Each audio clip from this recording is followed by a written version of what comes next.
Today we'll be taking a look at this lens here. This is the Tamron 85mm F1.8 VC, and we'll be doing an unboxing and initial review of this lens, plus a little bit comparison with the top of the line and see how does this work on the EOS R5.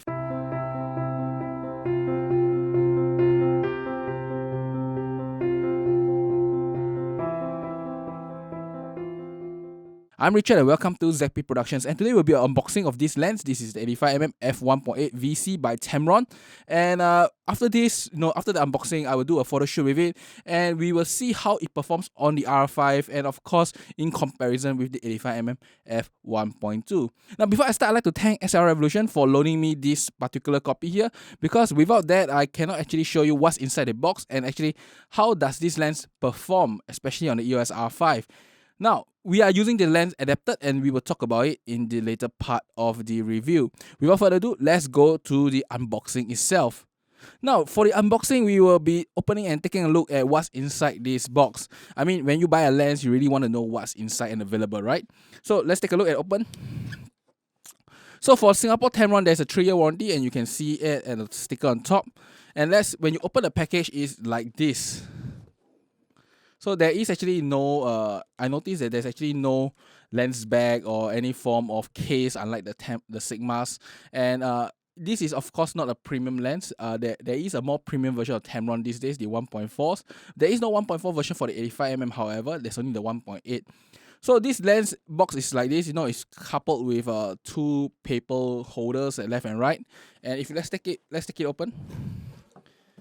It comes out like that. And then this is the hood that comes with it. Now the hood is a standard plastic hood, so I won't be taking a look at it. So this is of course the lens itself, and you can see that at least from the video here, you can see me holding this lens here. This is a really nice lens, and on the hand itself, I would say that the build quality of this lens is probably one of the better ones I have seen. I would say that considering that this is a 1.8 lens, and normally 1.8 lenses are not associated with high quality lenses, this is probably the best there is. It's a full metal construction. You can see there's even weather gasket to show that it's weather sealed.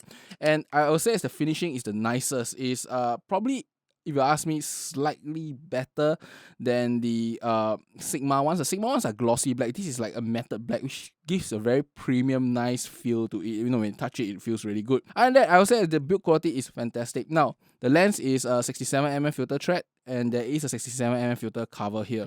And that there is nothing much to say. And as usual, this is an EF lens, so the lens focusing is directly coupled. It is really smooth, and you can feel the ends, but there is no hard stop as with most EF lenses. There is 2 switches here. There is one AF/MF switch and one VC, which is their vibration compensation, equivalent to image stabilization in Canon world.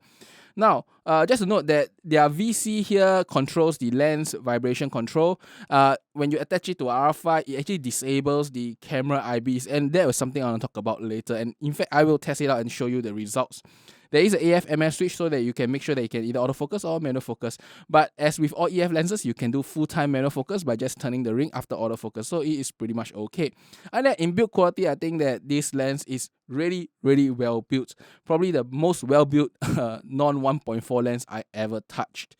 Now with the unboxing done, I'll take this lens out for a photo shoot and I'll be back really soon. So today actually we'll be reviewing this particular lens here. This is the Tamron 85 1.8, and this is Rina. She'll be helping me for this particular review, and I'll be comparing with this 85 1.2 in this review itself. Yeah. Okay, that's all for the shoot. Say bye-bye. Bye! Wait, did you just say bye-bye? Can you retake that? That was so funny. Welcome back to the studios, and this is the Tamron 85mm. As you can see in the shoot just now, I use it together with the R5 and of course the RF 85mm for some comparison between a very premium lens versus a more mid-level prosumer lens like the 85mm 1.8 here. So I can tell you that in terms of handling itself, even with the adapter, even though it gets slightly longer, it's not very hard to handle in the field. Overall, the weight is quite nice. It's not too heavy. And if you ask me, you can hold it in one hand and easily do the shoot that you want. That is for handling itself. Of course, there is the manual override, and I can tell you that I never used manual override before in any of the lenses, so this is the same case here. When it comes to IBs, however, there was some mixed results. Now, this lens has inbuilt VC, and the R5 with any image stabilized lens will disable the functions of the R5 image stabilization if it is a EF mount. It doesn't do some dual IS with EF mount lenses. It only do dual IS with RF mount lenses. So with this lens, which is an EF mount, the moment you on VC, what happens is that the R5 starts disabling the in-camera stabilization and purely uses the lens one. I'll say as the VC itself, when you look through the viewfinder, it looks really stable, but when you do the actual shot itself, I would say as it's not that great. The hit rate of this lens was approximately 35% out of 20 shots at 1/10 of a shutter. That is, if you ask me, relatively low performing, because when I was using the R5 with almost every other lens, using the R5 inbuilt image stabilization with the 135mm, 105mm, 85mm, 50mm, Sigma or Canon lenses, they tend to give me 1/10 shutter at about 80% hit rate, and maybe at 1.5 shutter 40% hit rate. So this guy is performing at least one stop lower than the R5 inbuilt image stabilization. Something to note when you actually use this lens, because Canon today do not allow you to disable the lens image stabilization and use the body stabilization. I hope that firmware can probably address it one day. Next, when you talk about autofocus, I'll say as this lens autofocus is generally quick. Not the quickest, I think the 85mm looks slightly quicker. But when it comes to accuracy and, I'll say as in-field behavior, for this particular shoot I did, it wasn't behaving really well. So normally when I'm doing a test chart and stuff, it just locks on really quick and it is quite stable. But when I was doing this photo shoot, it was very jittery, as you can see in this video here. It was moving in and out really quickly, but in relatively large steps that you can actually see, and it's very distracting on the LCD. Now, to ensure that the R5 wasn't misbehaving, I actually mounted the RF 85mm to see whether the same effect happens on a native lens. And I would say as most of the time it doesn't happen, and occasionally it does, but the 85mm tends to jitter very little, and then after it jitters a while, it stabilizes. While the Tamron, as you can see in the video just now, it never stabilized till the end. So I had to use one shot, or maybe I was hoping that at times it doesn't jitter. Yeah, there were times it doesn't jitter, but most of the time it was really jittery for that particular condition. Just to say, the condition was an overcast, bright sky, and there is some buildings behind the subject itself, and overall the whole scene was quite bright.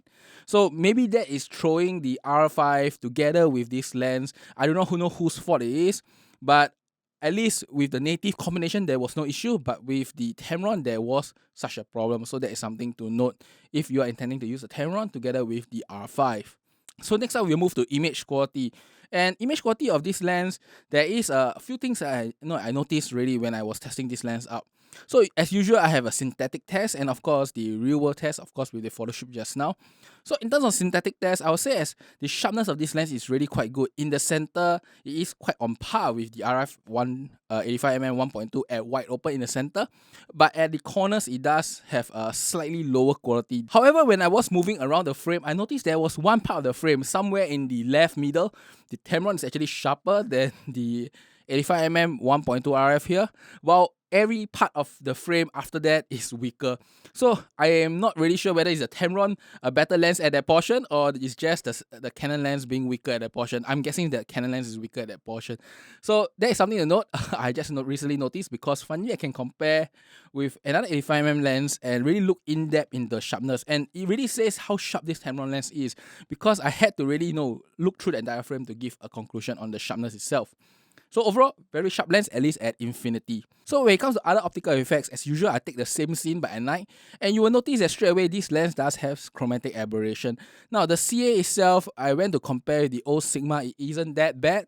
It isn't any worse than the old Sigma 85mm 1.4 art, and I noticed that in real world usage you really don't suffer from those CA, but at least when you are shooting balls of light, especially small balls of light, you will notice that they are quite apparent. So that is something to note when you use this lens. Now at the edges, if you look at the small little lights, they don't have really weird effects, so I think it's okay. Overall, I think this lens is performing pretty much okay, at least in synthetic tests. Now in real world test itself, however, the Tamron doesn't show the same effect as its synthetic test. So firstly, when it comes to sharpness, at least in portrait range, the RF 85mm is sharper.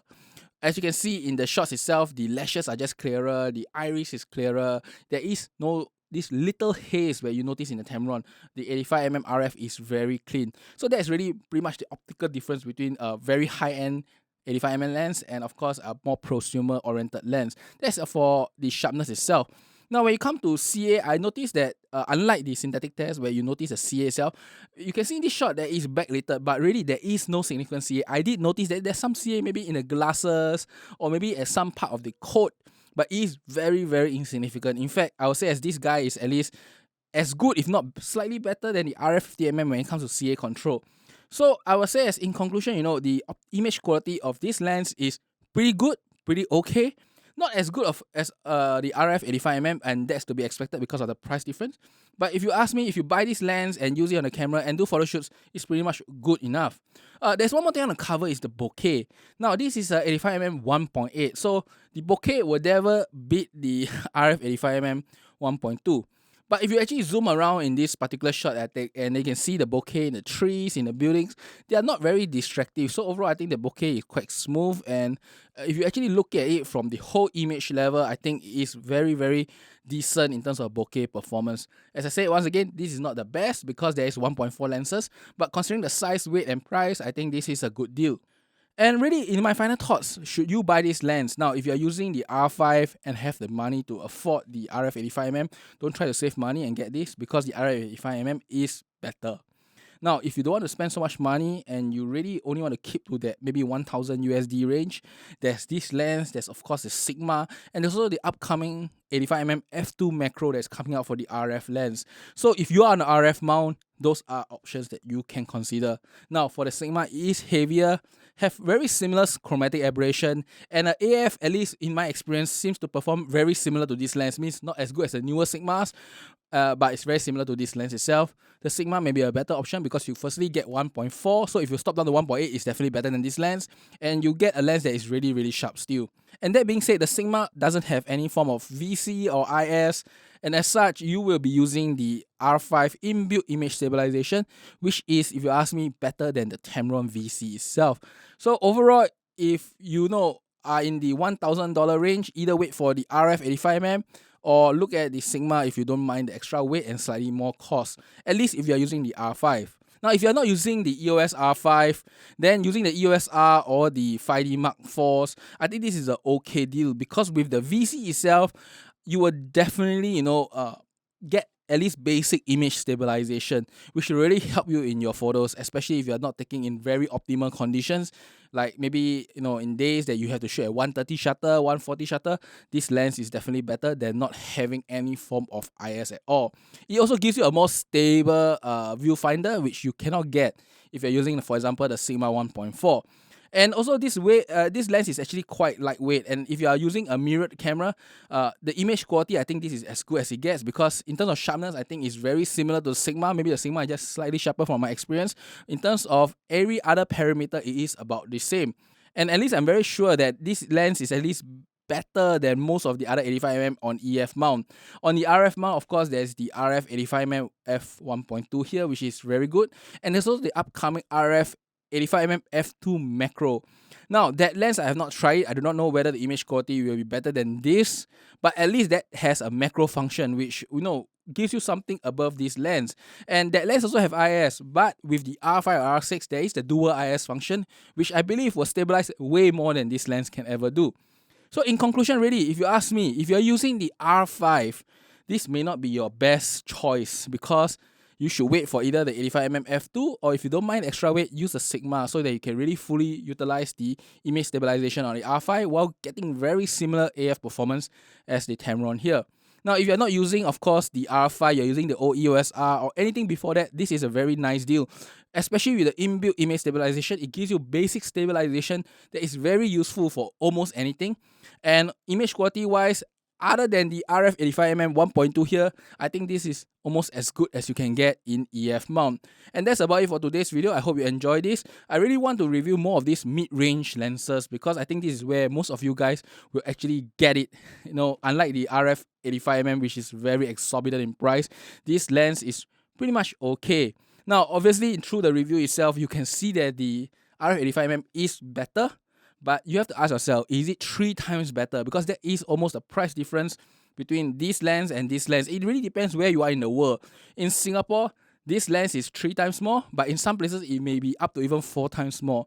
So the Tamron is definitely a good deal if you consider the price difference, and you just lose like maybe one stop, because this is 1.2 and this 1.8. There is a whole one stop aperture difference, and for one stop you save 200% of the price. So it's really such a big saving that you should consider. Now, once again, there is of course a Sigma 85mm, and that is something you should also consider, especially if you're thinking that the Tamron is a good deal, because other than the weight, in terms of general performance, it is as good, if not slightly better, especially with a 1.4 aperture. And that's about it for today's review. I hope you enjoyed this short little review. Until the next time again, I'll see you. Bye bye.